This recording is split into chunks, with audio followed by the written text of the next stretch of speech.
Hello and welcome to today's GA Conf Awards. Before we get started, I'd like to remind everyone that we have closed captioning available in multiple languages, audio description, as well as ASL and BSL. If you think any of those would improve your viewing experience, please find out more in the description. My name is Tara Velker and I'm incredibly excited to be here today. I'm the co-director of the Game Accessibility Conference alongside my good friend and co-conspirator, Ian Hamilton. Ian has been working hard on the awards, but he cannot be here with us today because of his newly expanded family. So our first congratulations of the evening goes to Ian and his brand new baby. It is a little bit surreal for Ian and I to be here. You know, when we started the first Game Accessibility Conference, I don't know that we ever would have expected that we would expand into an award show. But we're proud to have 10 conferences, yes 10, in 3 countries under our belt that have all worked towards education and sharing how to do game accessibility and uplift the voices of disabled gamers. And to be able to switch from education to recognition of all of the work that has been done is truly amazing. There has been so much learnings that has resulted in so much amazing work that's going to be done, and only a portion of it is going to be highlighted today. We have a wonderful selections of guests with us today who will be introducing all of the categories, but we have an amazing host who truly needs no introduction. Steve, over to you. Thanks, Tara. Hi, I'm Steve Saylor, and I am honored to be your host for today. 2022 has been another wonderful year for accessibility, with tremendous progress made in all kinds of areas. We've rocked those Ragnas, fell for those dusks, and went to the west that was forbidden. Funny enough, actually, it just made me think of The Lion King, where Mufasa says, "Everything the light touches is yours." And Simba asks, "What about that shadowy place?" That's what I thought the Forbidden West was.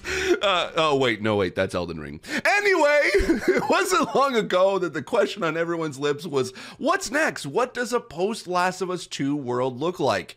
I think it's safe to say that that question has now been answered. While the industry is still catching up from the pandemic, there have been amazing accessible games that have been released, and even games that made huge updates, in one case, 5 years after it originally released. I highly recommend checking out Dead Cells. They added a ton of accessibility stuff, and they're nominated today. As we often say, it is never too late to add accessibility in your games. Just like it's never too late to thank our sponsor for this year's awards, YouTube's Craptions. Someday they're gonna get it right. As we enter 2023, there are so many opportunities for not only amazing games to be released, but to be accessible to the millions of disabled players that just want to play games, and the hundreds of anime avatars that Ian will get into fights with. All right, okay, enough of me goofing around. We have 18 categories for you today, nominated and voted on by a combination of an expert panel of judges and 1,000 public votes from the community. They cover a wide range to reflect how diverse the contributions to the field are, from best indie effort to best academic research and everything in between. If you want to know more about the nominees and why they were nominated, head to gaconf.com, that's gaconf.com, and click awards. Every finalist has a link to information about their work. They're all great examples to learn from, and you'll find info about how the awards work there too. Now, on with the show.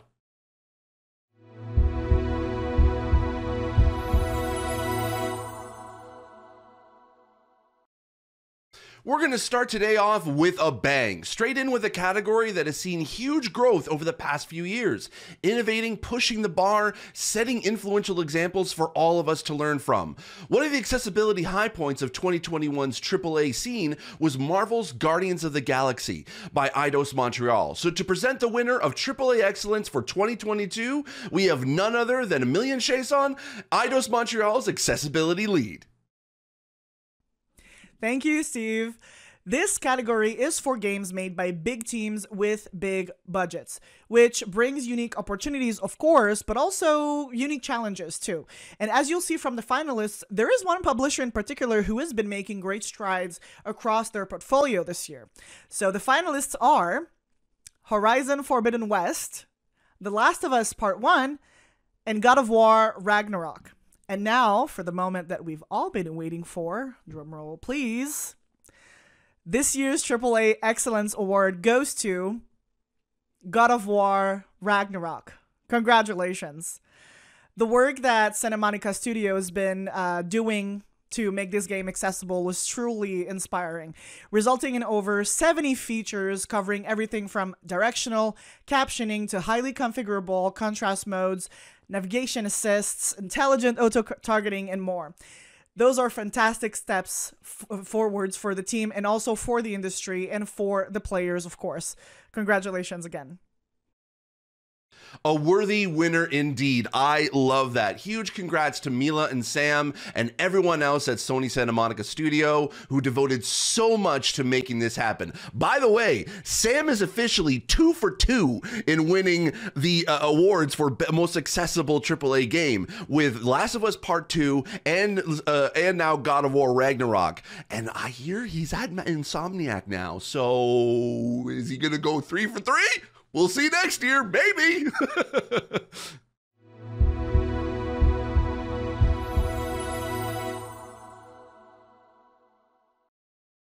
Next, we're heading to the other end of the spectrum. There's a common misconception that to do a good job, you need a lot of time and a lot of money, but that isn't the case at all. For as long as game accessibility has been around, indies have been at the forefront. One of those indie accessibility superstars, and I do mean superstars, I don't throw that title around, you know. Here is Charles McGregor, developer of the beautiful Hyperdot. He's with us today to present the award for Indie Excellence. Thanks, Steve. It is an honor to be hosting this category. The Indie Excellence category is for games made by small teams with small budgets, making the most of agility, freedom, and the direct player relationship that working as an indie affords. This year's finalists all are excellent examples of how to leverage that. They deliver a wonderful experience to as many players as possible. They are As Dusk Falls, Sifu, and Return to Monkey Island. And the winner of Indie Excellence for 2022 is Return to Monkey Island. Congratulations to Terrible Toy Box, who truly did a beautiful job with this game, covering everything from impressive text scaling options to things like the hint system and recaps, which are all great for all players, but a real benefit for cognitive accessibility too, and all executed with such finesse, setting a new high mark for the genre. Truly well done.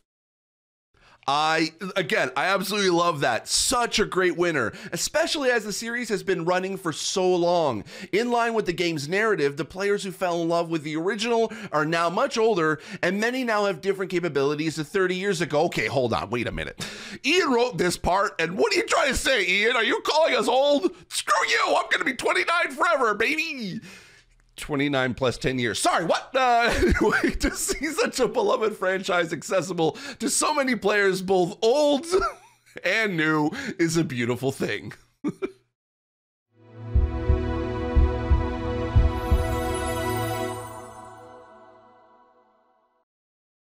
For the next few categories, we're getting a bit more specific. Designing for hearing loss is a great example of accessibility benefiting everyone. When subtitles are on by default, statistics from Ubisoft and Square Enix has shown that they're used by 97% of players. So it's vitally important for us to get it right. And to present an award to recognize developers who have been getting it right, who better than Chris Robinson, otherwise known as Deaf Gamers TV? Hey, thank you so much for that introduction, Steve. Wow, 97%. That's a lot, right? Accessibility for deaf and hard of hearing players has been improving for a while, but there's still a long way to go before it becomes standard. However, developers have been learning a lot from each other. It's getting better now, and these games are great examples to follow for how to do accessibility right. The final nominees are The Quarry, Ooh. God of War Ragnarok. Lego Star Wars The Skywalker Saga.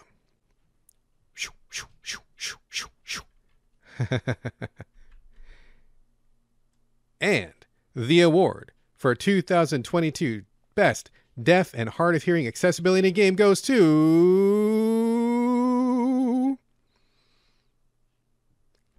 God of War Ragnarok. Hey, congratulations to the team working on that game. They did a great job with things like speaker indication, visual customization, things like the captions for important background conversations and sounds, and communicating emotion and tone in conversations. It's obvious their goal was to make sure that deaf and hard of hearing players had the best experience possible, just like the hearing players. Congratulations again. Thank you so much and love you. Congratulations for a second time now to the God of War Ragnarok team. Fun fact, they actually looked to existing standards for the TV industry to inform how they approach this, and it really, really does show. Excellent work, y'all.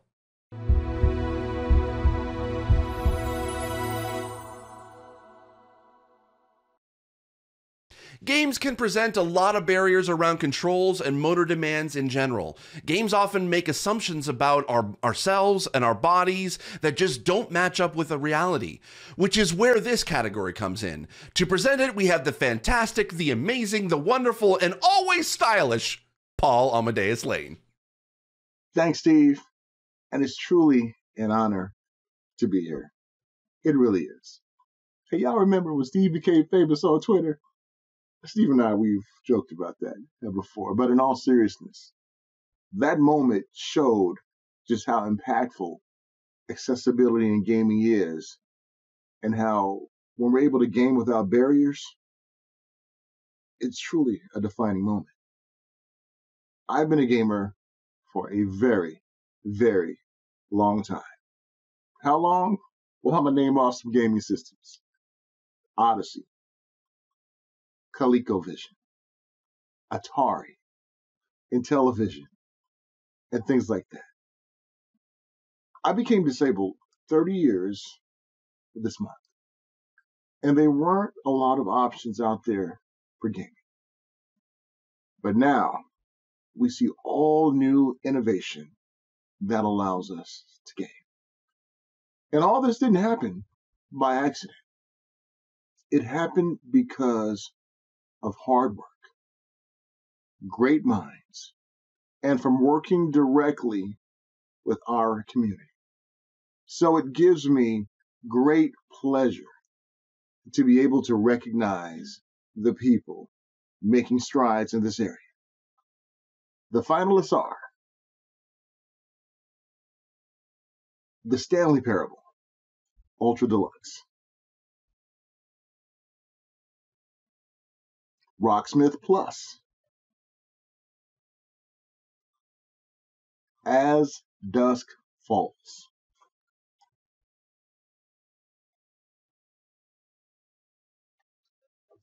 and the winner is of Best Physical and Mobility Accessibility is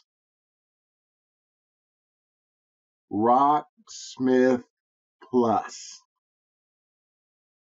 Rocksmith Plus really shines in its flexibility. Flexibility in input devices, flexibility in input, complexity and flexibility in the motor demands of gameplay itself. And all achieved in a title that on the surface would appear inherently about very complex inputs and very precise timing. So congratulations to the folks at Ubisoft San Francisco for a well-deserved win. And thank you too. And a thank you to you. And a thank you to all developers working to make gaming an experience that is inclusive for all. I love the way that Rocksmith Plus not only enables but also supports people in playing and progresses at a level that works for their own personal needs and preferences. If you haven't seen it yet, check out their talk at gaconf.com/archive. It has really great insight into the design thinking that went into it all. Congrats! I think I should probably maybe pick up a guitar. What do you think?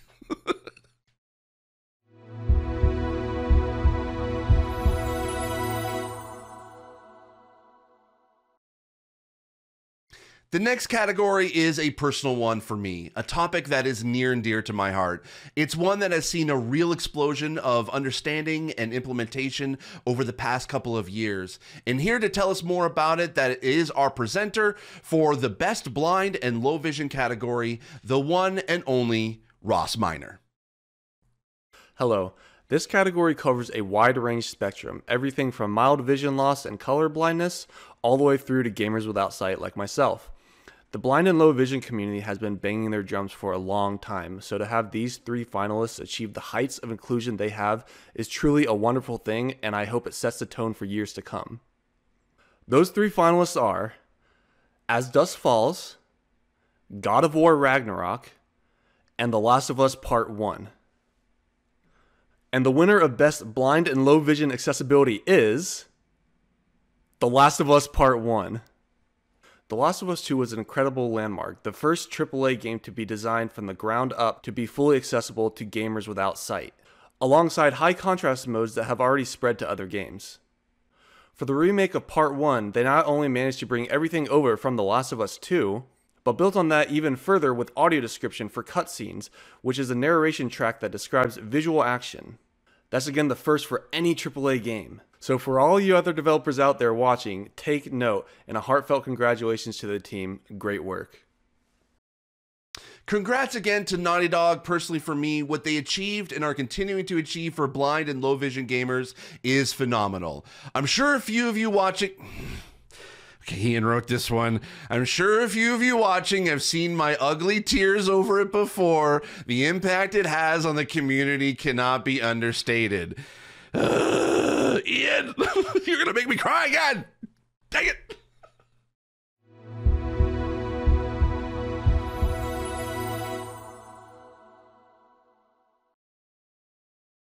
The next area of accessibility is one that so often intentionally isn't considered, but it's intrinsically linked to good game design, and is a great lens through which all players can be given a better experience. This category is the award for Best Cognitive Accessibility, and to present this, we have the wonderful Stacey Jenkins from Ubisoft. Hi everyone, and thank you, Steve. This category recognizes accessibility for neurodiversity, mental health, and intellectual and learning disability.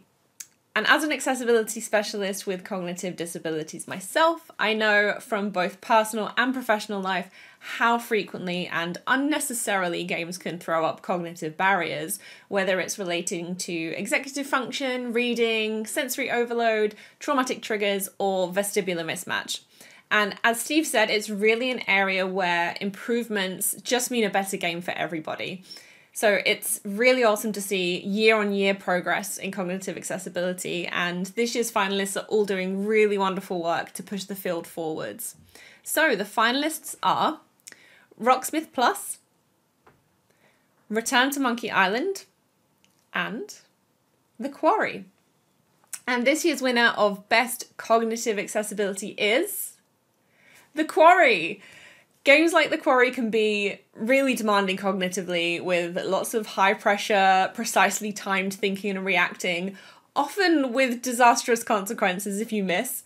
But The Quarry is super accommodating in this area, really breaking ground for the genre in terms of the breadth of needs and preferences that the game is able to support, all the way through to completely removing all of the pressure and timing. And it was also a game that I personally played to death this year, pun absolutely intended, and it's awesome to see so many people being able to enjoy the thrill of a horror game. So massive congratulations to everybody at Supermassive Games. Supermassive has been on quite an accessibility journey over the past few games, and The Quarry is no exception, with wonderful considerations across the board. So congrats again to Supermassive. I can't wait to see what amazing horror games you're going to create that are also going to be accessible. And I, for one, am excited to not play them. I just don't like horror games. They're very hard. The Quarry was an exception, but I don't like horror games. And that brings our first set of awards to a close. We're going to take a quick break for a few minutes, so see you in 5. Here at Everyone Can, we provide free gaming sessions for groups of disabled children and disabled adults. Every week, we get up to 25 gamers coming to the centre to play together and have fun. We ensure that everyone can game, so if we have a physically disabled child or adult that can't use a regular gaming controller, we can set them up using assistive technology. We usually try and get a gamer to come in for a one-to-one assessment first, so we can set them up with the correct equipment, and then as soon as they come in, we know exactly what they need and we can get them gaming alongside others. For children or adults that don't need assistive technology and maybe have a neurodiverse disability such as autism, Asperger's or a learning disability, it's about getting them socialising, about getting them gaining confidence, making friends and just having fun. At Everyone Can, we've built a really safe, comfortable space where everyone can come and do what they love and game together. Our gaming sessions are always free for disabled children and disabled adults, but that means we need your help.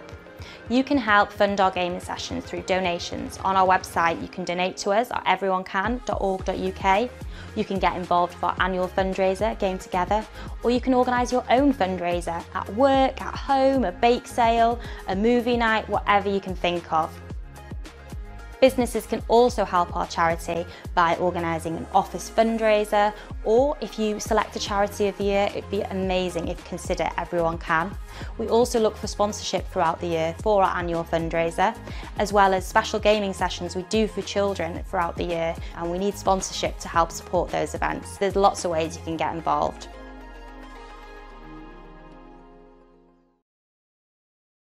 Hi, this is Connor from Softleaf Studios. This is a quick rundown of the accessibility of Stories of Blossom. We offer a lot of customization for subtitles and captions. We have text-to-speech. Voice. The voice that reads back the text. Current value, James. Option 2 of 6. And audio descriptions. On the edge of his lime green cap is a red hat with an image of an envelope. The text size can be adjusted, and you can remap controls and configure your input. And if needed, you can play the game with only a couple of buttons. Sidebar. Pause menu. Backpack. Marbles. The game starts with a tutorial. You can ask for hints and check recaps whenever you need them. We currently have a demo live on Steam, and if you want to learn more about the accessibility of Stories of Blossom, check out our website at softleafstudios.com. Our new accessibility team within Unity's core engineering department is looking for a software developer who truly puts users first. Our mission is to develop accessible features for Unity developers on all platforms and take these same features and improve our products like our editor, used by millions of developers around the world. If you'd like to join our team, check out our careers page and look for the software developer posting for accessibility and apply. Also feel free to look at our public roadmap and offer feedback on our accessibility plans. And together we can help make the world a better place with more creators in it.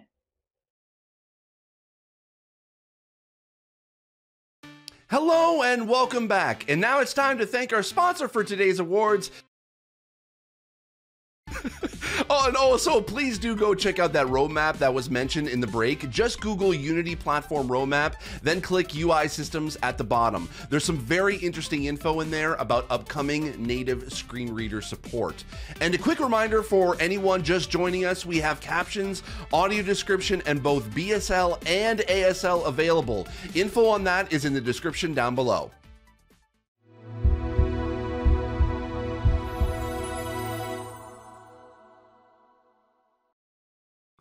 For the next block of awards, we're recognizing some of the things that are adjacent to and complementary to the design considerations in games that we've been talking about so far. For the first of these, we'd like to welcome Jay Justice, fellow Star Trek fan and Mass Effect fan, to present the award for Best Representation. Hi, thanks, Steve.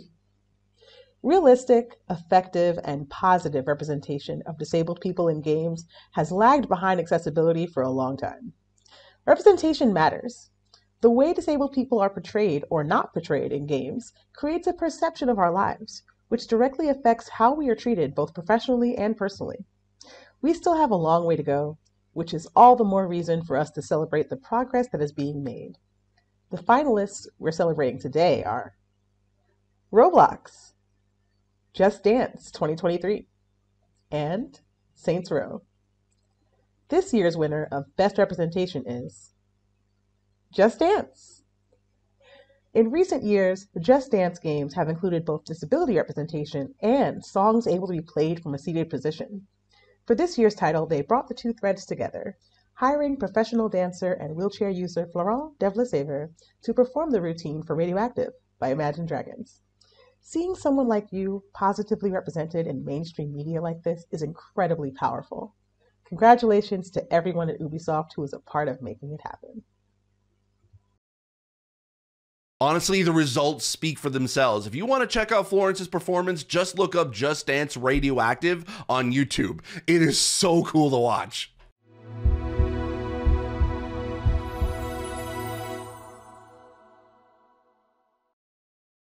Accessibility isn't something journalists cover, it is something they create.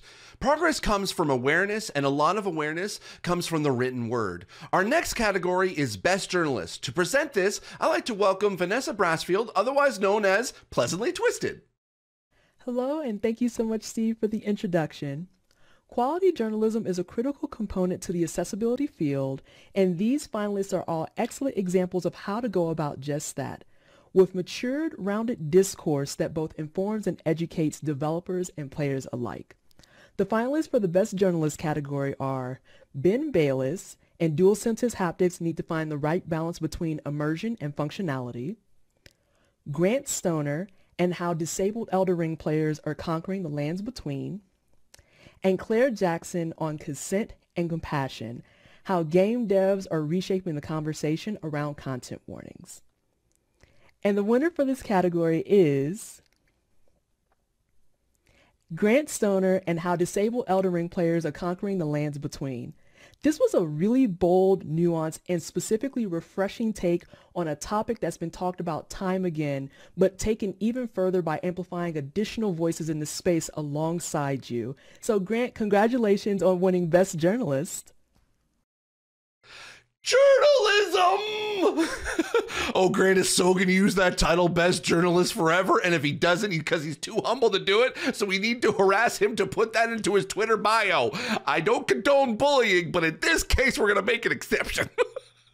Grant is a force of nature in games journalism, and he won't stop in all caps. I can certainly say from my own experience that this can be an intimidating topic to broach. So congrats again to Grant, well earned.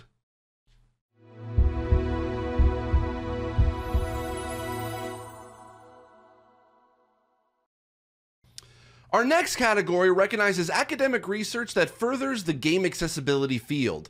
The nominating and judging for this category works a little differently because of journal paywalls. So again, if you'd like to know more about that or anything at all about how the awards work, there's info at gaconf.com in the awards section.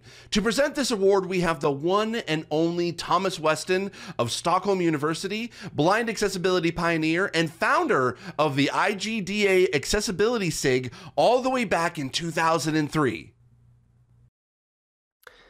Thank you, Steve. It's great to be able to take part in another year of celebrating academic research in game accessibility. Accessibility and inclusive design remains a topic that many in the gaming academia have a passion for, and it's been a growing area of research since the early days of the industry. And as you said, I've had the privilege of following the advances made in this field for quite some time, and it's been a great learning process for me. 20 years ago, studies about game accessibility were relatively scarce, but today the challenge is instead to keep up with all the great studies being published. So this year's finalists are all great contributions to the ever-widening body of knowledge, and they are: The Pedagogical Value of Creating Accessible Games, a case study with higher education students by Carla Sousa et al. Understanding the Perceptions and Experiences of the Deafblind Community by Arthur Thale et al. And Including the Experiences of Physically Disabled Players in Mainstream Guidelines for Movement-Based Games by Liam Mason et al. The winner of this year's award for Best Academic Research is Understanding the Perceptions and Experiences of the Deafblind Community. So big congratulations to Arthur, Leah, Annika, Oliver, and everyone else involved. This research had an impressive methodology with 60 face-to-face interviews across several countries and in languages. It's a very important study, as deafblind truly is a group that is often neglected and encounters so many barriers. So the focus on an underserved demographic like this and at this scale is something to be applauded, providing many new insights. So very well done. Congratulations again, all, and reminder to everyone out there that academic research may seem like a boring topic at first, but trust me, it is an absolute treasure trove of knowledge for anyone in the industry, and we wouldn't be anywhere without that academic research. So congrats again.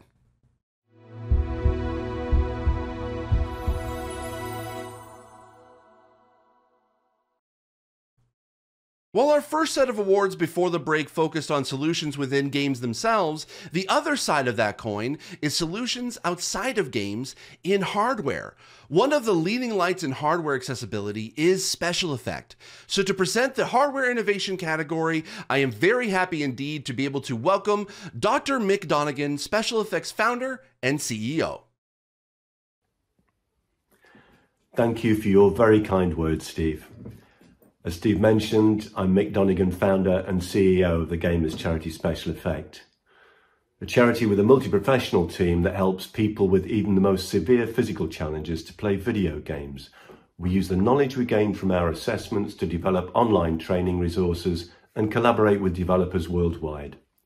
Our work is significantly enhanced by advances in accessibility technology, like the ones we're celebrating today. So, without further ado, for the category of hardware innovation, the finalists are the PlayStation 5's operating system upgrades, the 8-bit Do Lite SE controller, and the Microsoft Adaptive Accessories. And the winner is the Microsoft Adaptive Accessories. The launch of the Xbox Adaptive Controller back in 2018 was truly transformational. So to see those same principles live on and evolve further in the form of the adaptive accessories is a great step forward. It's not just in terms of the greater flexibility and access that the accessories provide, but the competitive cost too. Until now, a high quality Switch interface for less than £60, $60 in the USA, was virtually unheard of. So I have no doubt that this suite of accessories will have a profound impact on the lives of many, democratizing access to accessible technology, not just for gaming, but also other technologies too. So many congratulations to everyone involved at Microsoft on a job very well done. I couldn't agree more. What a fantastic launch for Microsoft and the disabled community. If you aren't familiar with the Adaptive Accessories Kit, please do look them up. They're really great pieces of adaptive hardware. And also we might see Project Leonardo next year, maybe nominated for this award. Leonardo, what do you think? He's shy.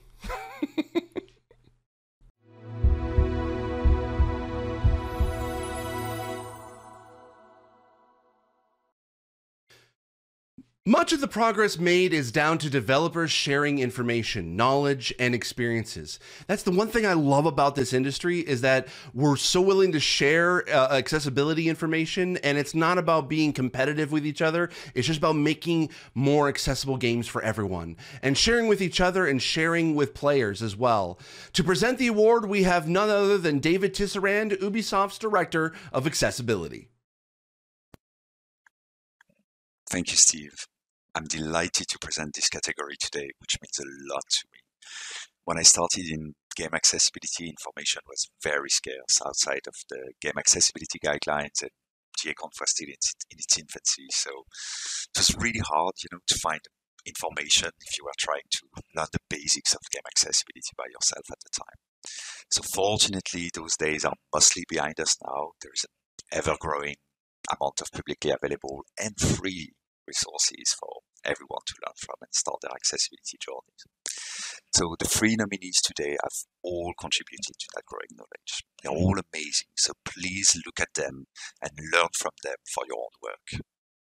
Now, without further ado, the finalists for Best Resource 2022 are Microsoft Gaming Accessibility Fundamentals Training Course, PlayStation Accessibility Site, and Special Effect Dev Kit.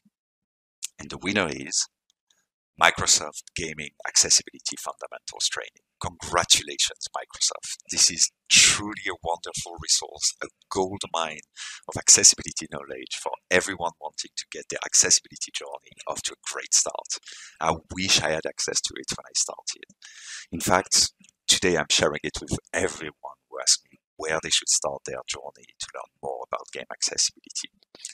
And the fact that it has been made available to anyone who wants it for zero cost is an incredible service to our industry, one that Microsoft should be very, very proud of. So congratulations again, enjoy the rest of the awards, and back to you, Steve. Now, if you haven't checked out that amazing resource yet, you should. And extra congratulations to Caitlin Jones, especially. I know this was a huge labor of love for her, so congrats, Caitlin. You absolutely deserve this one.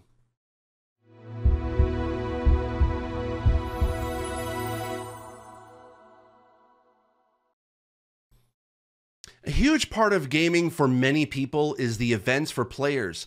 Conventions, conferences, tournaments, showcases. In years gone by, trying to attend as a disabled person was pretty challenging. But now that's starting to change. With the pandemic finally opening up, more events are happening. Every year now, we've seen big leaps forward. So on that note, to present the award for Most Accessible Gaming Event, I'll hand over to Mark Friend, Accessibility Lead at PlayStation Studios. Thanks, Steve. Nice to be here. Access to events like these means being able to get in on the same hype as everyone else, make informed purchasing decisions, and even being able to take part in gaming culture in general, which is a huge part of our society and our lives. So it gives me great pleasure to be presenting this award. But first, the finalists. Ubisoft Forward, Xbox at Gamescom, A11Y TO Gaming, and the winner of Most Accessible Gaming Event 2022 is Ubisoft Forward. All 3 finalists set wonderful examples of how to ensure good experiences for as many attendees as possible. If you're planning an event, please do check them all out, as there's a lot to learn from each of them. But it was Ubisoft Forward that pushed the bar considerably forward this year for online events, with subtitles in 10 languages, 4 different sign languages, and audio descriptions in 2 languages. A great achievement, and congratulations to everyone involved. Back to you, Steve. Thanks, Mark. And so important to see that scale of progress for online too, considering how important online attendance is for many disabled people. I hope to see more events that offer a hybrid of online and in person as well. So I hope to see that for more years to come, and hopefully, fingers crossed, knock on wood, they'll be even more accessible too. And that's it for part 2. See you after the break for the final 6 categories.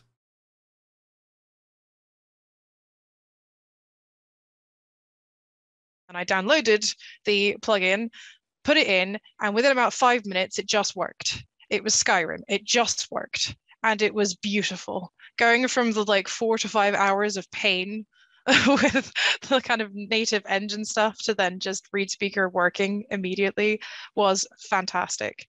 I think like it does highlight some things with like, yes, it should be easier to make games accessible in engine, but we have this amazing solution here which works across multiple platforms, and there's amazing range of voices, amazing support, wonderful people behind it.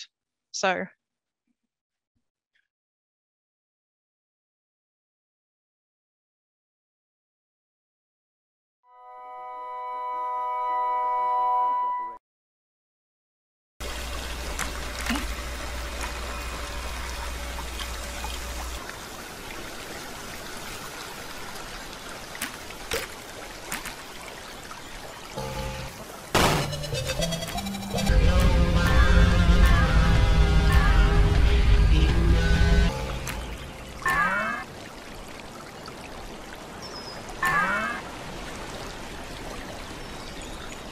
Good morning, little man.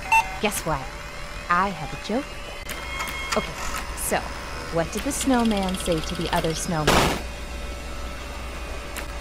Do you smell carrots? Get it? Because they're still happening?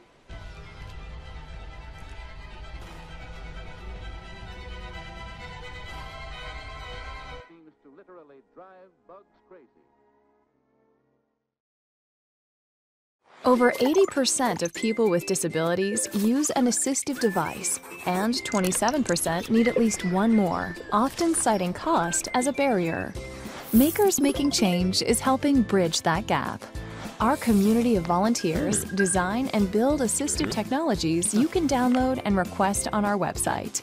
If you're looking for a solution, you can browse through our wide variety of devices, like simple bottle openers, assistive switches, and even more high-tech options like adapted toys and the lip sync.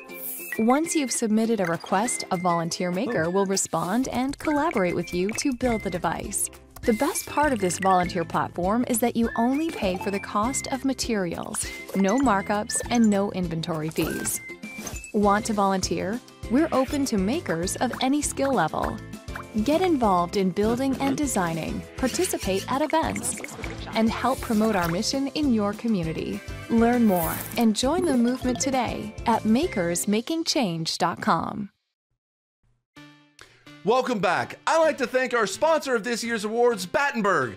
I don't have any, which is a real shame that you asked me to host this thing and no one offered to send me Battenberg. I knew I should have made it part of a writer or something. Anyway, I'm also very hungry, apparently.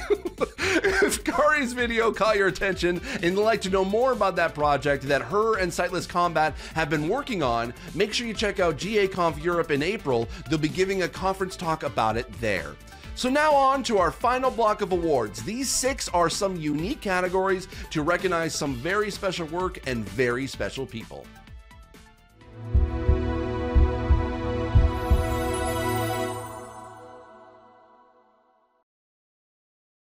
The first of these is about improvement. Games aren't always launched in the most accessible state, but that doesn't mean they have to remain that way. We're increasingly seeing games realizing this later in their life cycle and taking steps to upgrade that experience. To present this category, we have Mark Brown, who many of you know, of course, from the Fabulous Game Makers Toolkit series. Hi everyone, thank you for having me. In my years of covering accessibility on Game Maker's Toolkit, I have seen the industry change and grow and make a lot of amazing progress. This specific award is about recognizing the progress made by an individual game through things like updates, patches, remakes, remasters, and mods. And so the finalists for Most Improved are The Last of Us Part 1, Dead Cells Breaking Barriers Update, Deathloop Update 3. And the winner for Most Improved is The Last of Us Part 1. So The Last of Us Part 2 really set the benchmark for what accessibility can look like in a big AAA game. It had over 60 features you could fiddle with, and it covered pretty much every type of accessibility option you could think of. this remake, Part 1, has pretty much every feature from Part 2, as well as some innovative additions like haptic dialogue and audio description. We've never seen a remake add so many accessibility features to the original game. And part of what you're trying to do with the remake is to expand to a wider group of people, and also to appeal to those who enjoyed the original game but are now older and may have different capabilities. And you can't do either of those things without good accessibility. So, major congratulations to Naughty Dog for, once again, showing us all how it's done. It's a terrific achievement. All three of those finalists are fabulous examples that while it's never too early to consider accessibility, it's also never too late. Congratulations again to Matthew and the team at Naughty Dog for your second win of the night.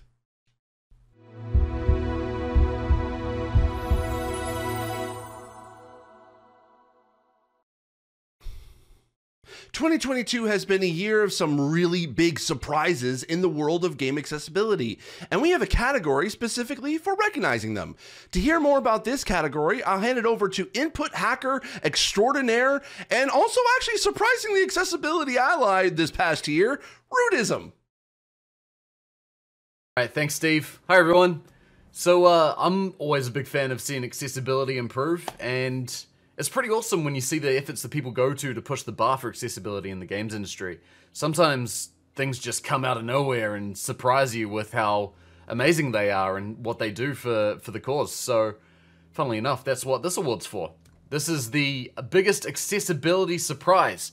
And the finalists are Apple's Unity accessibility plugin, the Forza team's research carried out in BSL and ASL, and Microsoft's Gaming Accessibility Fundamentals training course.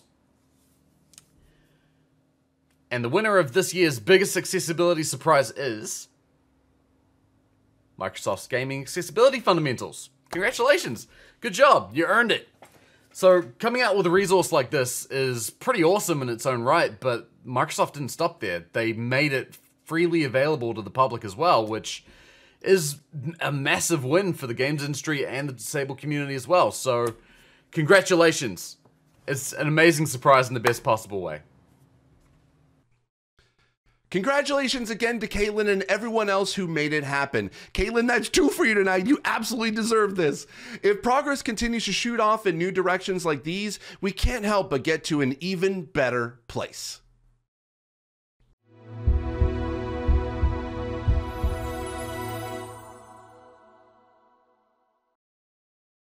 And now on to a biggie, a topic that is becoming more and more hotly contested every year, and you love to see it. The most dedicated publisher. To present this category, I'd like to welcome a very familiar face in the accessibility community, Sightless Combat.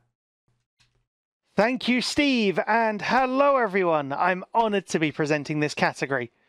We're in a pretty great situation now with most of the big players in the industry caring about accessibility and making concrete steps to move towards a more inclusive and accessible future for all. Now, I won't keep you waiting any longer. The finalists for the 2022 Most Dedicated Publisher are Sony Interactive Entertainment, Xbox Game Studios, and Ubisoft. And now, the moment you've all been waiting for, the winner of the 2022 Most Dedicated Publisher Award is Sony Interactive Entertainment. 2022 has arguably been Sony's year, and a look across all the categories and their finalists is evidence enough of that. We now know what to expect from a Sony first-party game, and what can we expect? Something very good indeed. It really honestly has been Sony's year, not just at publisher level, but on their console, on their website. They've been making really great strides, and it has been so beautiful to see. Again, you love to see it. Congrats, and thanks again to everyone all across SIE and Sony for everything that you do.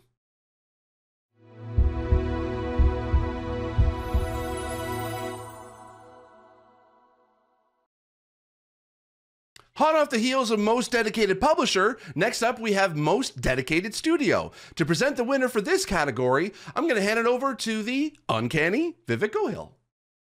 Thank you for having me, Steve. It's an honor to be asked to present this incredible category. There are so many fantastic studios across the industry full of talented, passionate people doing great accessibility work and thoroughly deserving of recognition. The finalists for this year's Most Dedicated Studio Award are Naughty Dog, Rare, and Ubisoft Kyiv. And the winner is Naughty Dog.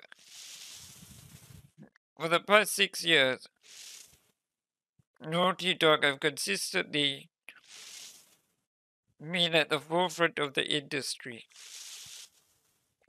From Uncharted 4, paving new ground for AAAs, to The Last of Us 2, blowing the bar way up, to The Last of Us Part 1, now setting the new standard for remakes.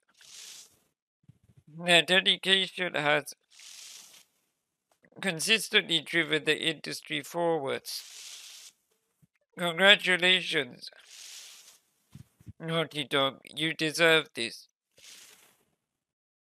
Well said, Vivek. Naughty Dog has the reputation it has for a very good reason. Congrats again, team. I can't wait to see what you have in store next. Speaking of which, I'm recording this just before The Last of Us TV show airs, so either A, it's good, isn't it? Or B, maybe they should have added accessibility to make it better. I don't know. I'm excited to watch it anyway, so this is great. Congrats again.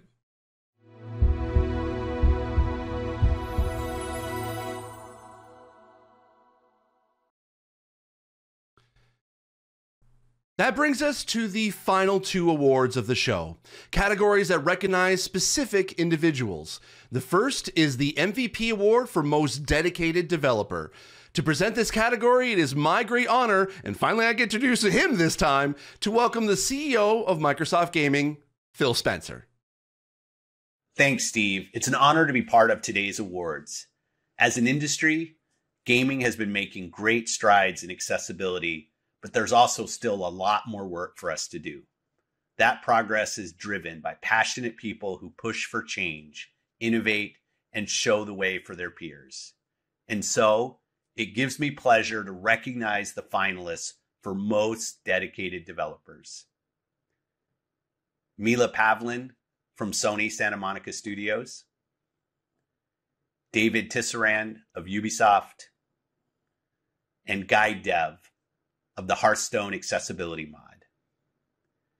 And the winner of the MVP Award for Most Dedicated Developer is Mila Pavlin. Mila is an inspiring accessibility leader at Sony Santa Monica with a passion for player experience. Congratulations, Mila, and thank you for all that you do to drive the industry forward. I couldn't agree more. If you saw Mila's acceptance speech at the Game Awards, you'll know that for her, it is all about the players. But today, Mila, it is about you. Congratulations, and thank you for all the work that you do to drive the industry forwards. It has been a joy to see you shine this year, Mila. You are a treasure. Now go make that Wonder Woman game accessible as best as possible, because we trust you. We trust you. You're going to do extremely well. So congrats again.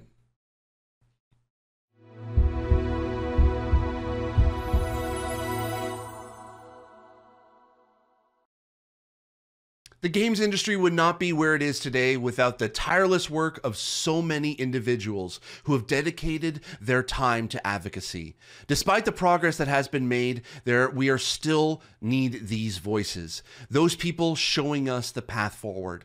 So last and by no means least, we have the Advocacy Award. The winner of this category last year was Morgan Baker. She is now Game Accessibility Lead over at EA, and we are very happy to have her back again, this time to present the winner for 2022. Thanks, Steve. This award is for people working in the advocacy space, someone either in a development role or not, anyone who is an advocate using their voice to help make a difference in the wider industry.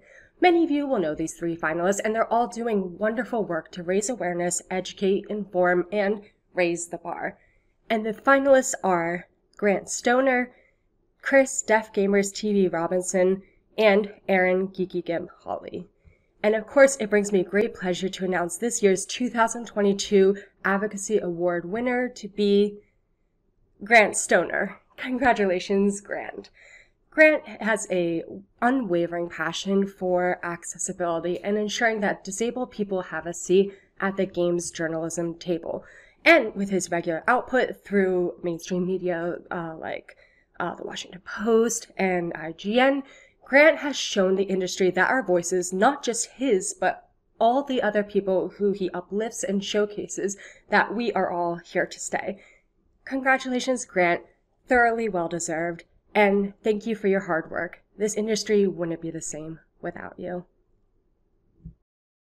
This category is always a favorite for me and a great note to close the show on. Congrats again, Grant. Take a bow. Crap, you can't. Anyway, just, you know, bask in this. You deserve it, buddy. I'm so happy for you. Congrats again. And that was the last of our categories, and what a year it has been. On a closing note for me personally, in all seriousness, I can't thank you all enough for doing the hard work that you all do to make games accessible.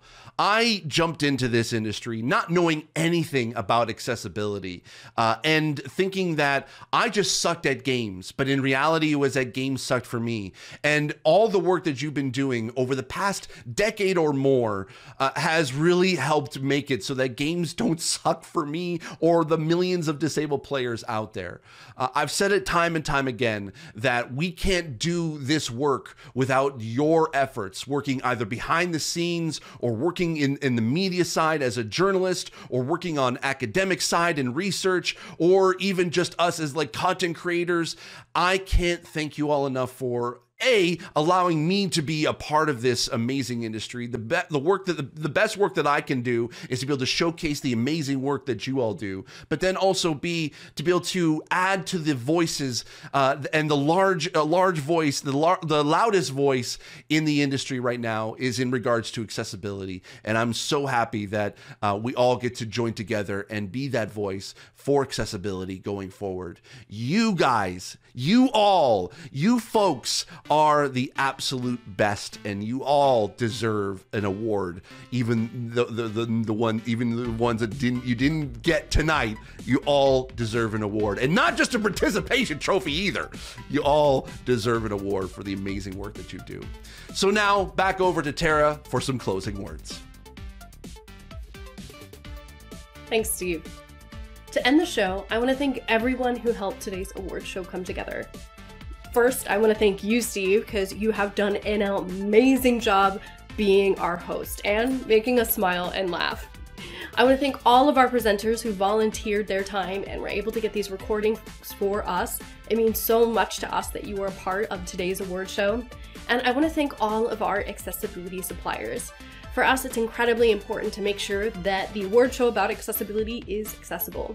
And we wouldn't have been able to do this without Subtrend and Matinee for captions, Brad Galloway for ASL, MyClearText for BSL, and Descriptive Video Works and Brandon Cole for audio description. Thank you so much for all of your work. Of course, a huge thank you to all of our nominees and for everything that you have done. Without your work, we wouldn't be here today, and you are advancing the field, even if you weren't a winner. You are amazing, and your work is fantastic. Of course, I also want to say thank you to all of our judging panel, to everyone who voted, and of course, all of you today for watching.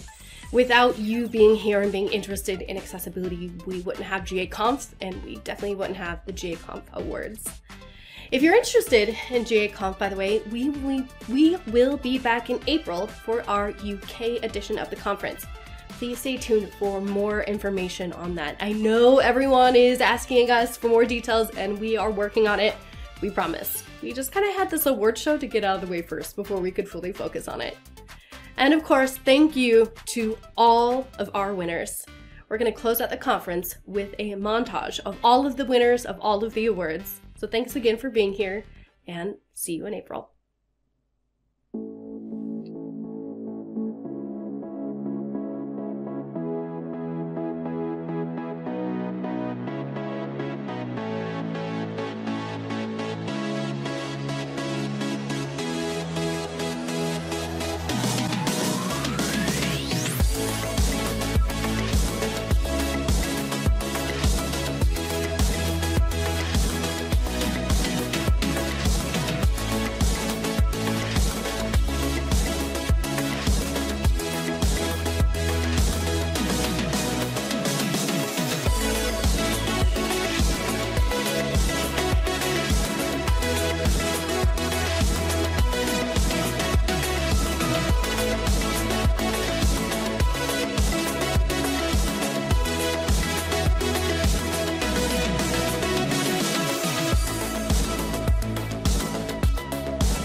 Final recording. That's it.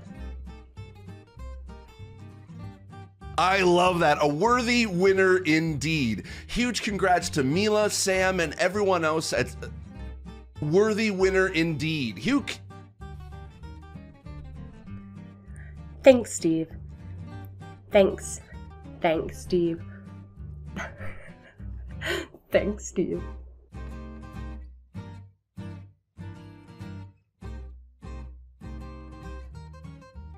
I love the way the Rocksmith Plus not only enables but also supports people in playing and progresses at a level that works for those. I love the way the Rocksmith Plus not only. First, we have closed cap. What's wrong? I'm so sick. Okay.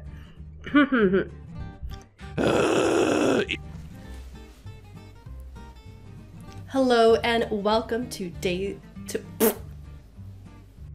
Thanks, Steve. This award